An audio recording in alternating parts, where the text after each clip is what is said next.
नमस्कार दोस्तों, आपके अपने चैनल मास्टर क्लासेस में आप सभी का हार्दिक स्वागत करता हूं। प्यारे मित्रों, आप सभी के लिए हिंदी का जो पार्ट नंबर 3 था बचा हुआ से उसको लेकर हम देखते हैं। प्यारे मित्रों, आगे क्या है तीसरा पार्ट में देखते हैं क्या है हमारा।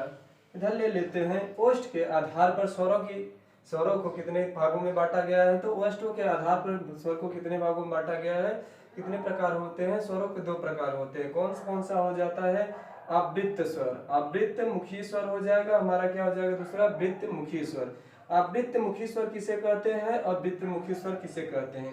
आज देखते हैं प्यारे मित्रों, जो होता है क्या आवृत्ति, क्या हो जाएगा? आवृत्त मुखी स्वर।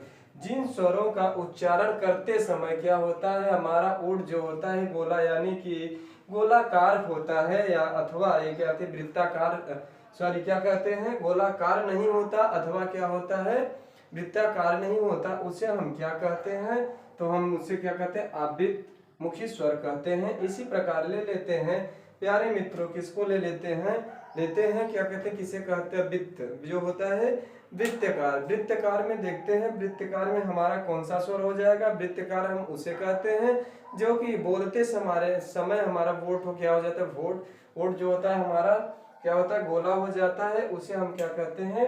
वृत्तिमुखी स्वर कहते हैं। क्या कहते हैं? वृत्तिमुखी स्वर कहते हैं। इसी प्रकार ले लेते हैं, देखते हैं वृत्तिमुखी में क्या होता है? अ जब बोलते हैं तो हमारा मुंह क्या हो रहा है? क्या हो रहा है? गोला नहीं हो रहा है, तो क्या निकल रहा है? सीधा आ। इसी प्रकार लेते हैं ई में क्या हो रहा है? हमारा मुंह ओठ जो हो रहा है गोला नहीं हो रहा है। बड़ी ई ले चाहे री लेते हैं री, तब भी हमारा मुंह क्या हो रहा है? गोला नहीं हो, क्या ओठ जो होता है गोला नहीं हो रहा है। इसी प्रकार लेते हैं ऊ हमारा क्या होता है? गोला आकार में हो जाता है ऊ। तो ऊ हमारा क्या हो रहा है? ऊ ऊ ओ ओ, ये हमारा क्या हो रहा है? गोलाकार हो रहा है, इसलिए हमारा क्या हो जाएगा? वृत्ताकार। कौन सा हो जाएगा? वृत्ताकार। अब देखते हैं प्यारे मित्रों, अगला देखते हैं।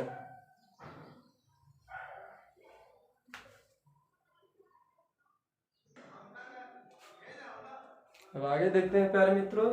देखिए अब क्या हो गया, स्वर हमारा समाप्त हो गया। अब लेते हैं व्यंजन। व्यंजन में देखते हैं, व्यंजन पहले किसे कहते हैं?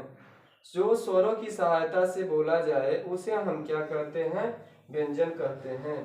जो वर्ण या जिसका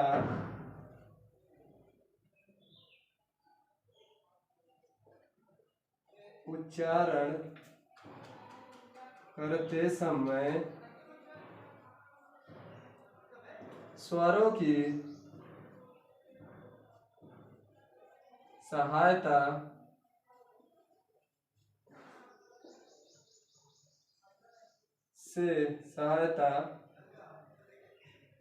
लिया जाए उसे व्यंजन कहते हैं। व्यंजन कहते हैं क्या होता है? जो समय जिसको बोलते समय या उच्चारण करते समय क्या होता है, क्या करते हैं? स्वरों की सहायता लेते हैं, उसको हम क्या कहते हैं प्यारे मित्रों? तो क्या कहते हैं? उसे हम व्यंजन कहते हैं। व्यंजन को देखते हैं हम कितने भागों में बांटे हैं, तो 5 भागों में बांटे हैं। कौन सा हो जाएगा? पहला हमारा हो जाएगा प्यारे मित्रों, कौन सा हो जाएगा? पहला हमारा हो जाएगा स्पर्श व्यंजन, दूसरा हो जाएगा अंत्यस्थ व्यंजन, तीसरा कौन सा हो जाएगा? ऊष्म व्यंजन, और चौथा कौन सा हो जाएगा? संयुक्त व्यंजन। पांचवा कौन सा होगा? नासिक्य व्यंजन। आते हैं क वर्ग से लेके प वर्ग तक जो आते हैं हमारा कौन से हो जाते हैं प्यारे मित्रों? यानी क से लेके क से लेके प वर्ग तक जो आते हैं, यानी कि क हो जाएगा, ख हो जाएगा, ग हो जाएगा, क हो जाएगा। उसके बाद नहीं क्या लेते हैं? क च ट त प, क्या हो जाएगा? क च ट त प। क वर्ग से लेके क में क्या आ जाएगा? यहाँ से ले लेते हैं, क में हमारा क्या हो जाएगा? यहाँ तो च तक हो गया, उसके बाद क ख ग घ अंग, कहाँ तक हो जाएगा? अंग। उसके बाद लेते हैं छ, क्या ले लेते हैं? छ ले लेते हैं। कौन सा लेते हैं? छ ज झ ट, क्या हो जाएगा? ट के बाद कौन सा आता है? ठ, उसके बाद ड, उसके बाद ढ, उसके बाद क्या हो जाएगा? अड़। उसके बाद हमारा क्या हो जाएगा? थ द ध न। उसके बाद ले लेते हैं किसको, क्या ले लेते हैं, फ ब भ म।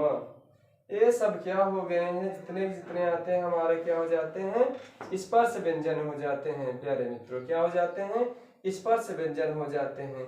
इसी को छांट के देखिए, अलग करके हम क्या करते हैं, नासिक व्यंजन, यानी कि जैसे अनुस्वार भी कहते हैं, नासिक व्यंजन को हम क्या कहते हैं, अनुस्वार कहते हैं, अनुस्वार भी कहते हैं, अनुस्वार व्यंजन भी इसे कहते हैं। इसी प्रकार देखते हैं, अगर पूछ लिया जाए कि कुल स्वरों की संख्या लेते हैं तो हमारा क्या हो जाएगा, अगर स्वरों की संख्या पूछ लिया जाए प्यारे मित्रों तो हमारा कितना हो जाएगा, इसकी संख्या कुल मिला के 25 हो जाती है। क्या लेते हैं, 25 लेते हैं। यानी कि जब इस पूछ लिया जाए स्पर्श, स्पर्श में कुल स्पर्श व्यंजनों की संख्या कितनी होती है तो हमारा कितना हो जाएगा, 25 हो जाएगा। इसी प्रकार ले लेते हैं, हमारा कौन सा आ जाएगा, अंत्यस्थ व्यंजन। अंत्यस्थ व्यंजन में हम क्या करते हैं, य र ल व, इसकी संख्या कितनी है, अंत्यस्थ व्यंजन की, अंत्यस्थ व्यंजन की संख्या हमारा कितना है, अंत्यस्थ व्यंजन की संख्या हमारा 4 है। कितना है, 4। इसी प्रकार ले लेते हैं, उसके बाद ऊष्म व्यंजन, ऊष्म व्यंजन की संख्या हमारा कितना हो जाएगा, 4। यानी कितना हो जाएगा, ऊष्म व्यंजन, ऊष्म व्यंजन हमारा कितना हो जाएगा, 4 हो जाएगा। ऊष्म व्यंजन की संख्या हमारा कितना हो गया, 4। जब 4 हो गया तो पूरा जोड़ देंगे तो हमारा कितना आ जाएगा प्यारे मित्रों, तो जोड़ देंगे तो हमारा कुल मिला के कितना हो जाएगा, 33। इसको क्यों नहीं लेते, क्योंकि इन्हीं कुछ वर्डों से मिला के, इन्हीं वर्डों से मिला के इसकी उत्पत्ति हुई है। इसलिए अगर पूछ लिया जाए कुल स्वरों की संख्या तो कुल स्वरों व्यंजनों की संख्या, तो कुल व्यंजनों की संख्या कितनी होती है प्यारे मित्रों, 33 होती है। क्योंकि संयुक्त व्यंजन क्या होते हैं, कई वर्डों से मिलकर बने होते हैं। ऐसे इसी प्रकार देखते हैं आगे प्यारे मित्रों, कौन छ कैसे बना है, त्र कैसे बना है और ज्ञ कैसे बना है, देखते हैं आगे। देखिए प्यारे मित्रों, हम क्या करते हैं, अब छ कैसे बना है तो हमारा देखते हैं कैसे बना है। तो ये हमारा कैसे बना है प्यारे मित्रों, क से देखते हैं छ कैसे बना है। छ ले लेते हैं तो छ को देखते हैं क और खटकोड़ वाला स से मिलके हमारा क्या बन जाता है, छ। इसी प्रकार ले लेते हैं प्यारे मित्रों त्र, ये क्या हो जाएगा, हमारा हलंत लगा रहेगा, क्योंकि यह स्वतंत्र, ये पूरा नहीं है, अपने आप में क्या है, आधा। इस यानी कि जिसे हम स्वर रहित कहते हैं, ये स्वर रहित व्यंजन है। इसी प्रकार ले लेते हैं प्यारे मित्रों, अगला लेते हैं त और क्या, त, इसको ले लेते हैं पहले त्र, तो हमारा क्या बन जाएगा, त हो जाएगा और प्लस हमारा क्या हो जाएगा, र हो जाएगा, तो मिलके हमारा क्या बन जाएगा, त्र बन जाएगा। इसी प्रकार ले लेते हैं आगे, देखते हैं ज्ञ कैसे बना है। ज्ञ हो जाएगा, ज्ञ पहले बनाते हैं, तो जो आपको कैसे करते हैं, ज और प्लस हमारा क्या हो जाता है प्यारे मित्रों, इ, क्या हो जाता है, इ, तो हमारा मिला के कितना हो गया आएगा, ज्ञ बन जाएगा। इसी प्रकार अगर इसको ऐड कर लेंगे तो हमारा कितना हो जाएगा प्यारे मित्रों, जोड़िए कितना हो जाएगा, तो 3 हुआ तो हमारा कितना हो जा रहा है, 36। इन्हीं को जोड़ के 3 को हमारा कितना हो रहा है, 36, यानी कि संयुक्त स्वर मिला के तब जाके हमारा 36 कुल मिला के व्यंजन हो रहे हैं। अगर मुख्यतः स्वरों की व्यंजनों की संख्या पूछी जाए या व्यंजनों की संख्या पूछी जाए तो हमेशा हमें 33 लगाना है। क्या लगाना है, 33 लगाना है। और उसके बाद अगर पूछ लिया जाए कुल व्यंजनों की संख्या कितनी है तो क्या होता है, कुल व्यंजनों की संख्या हमारा कितना हो जाता है, 36, यानी कि 36 होता है। ले लेते हैं, अब इसी प्रकार रिपीट कर लेते हैं। अगर क्या होता है, स्वरों के क्या करते हैं, जो कि स्वरों के उच्चारण करते हैं, स्वरों की सहायता लिया जाता है, उसे हम व्यंजन कहते हैं। उसी प्रकार ले लेते हैं, उस क्या होता है, स्पर्श व्यंजन। उसके बाद ले लेते हैं अंत्यस्थ व्यंजन, उसके बाद ले लेते हैं ऊष्म व्यंजन, उसके बाद संयुक्त व्यंजन, उसके बाद नासिक व्यंजन।